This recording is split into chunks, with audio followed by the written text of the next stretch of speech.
Idol, normal po bang may pain habang nag-workout? Naku, masama yun. Pag may pain, hindi.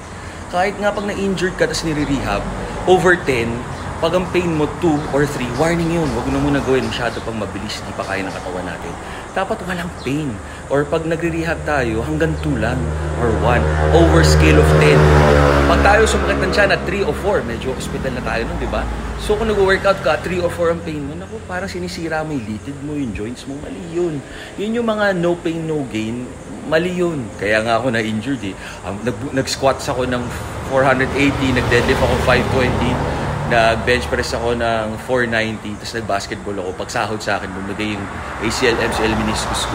So wag no pain, no gain. Dapat pag may pain, warning ng katawan natin, tigil yung ginagawa.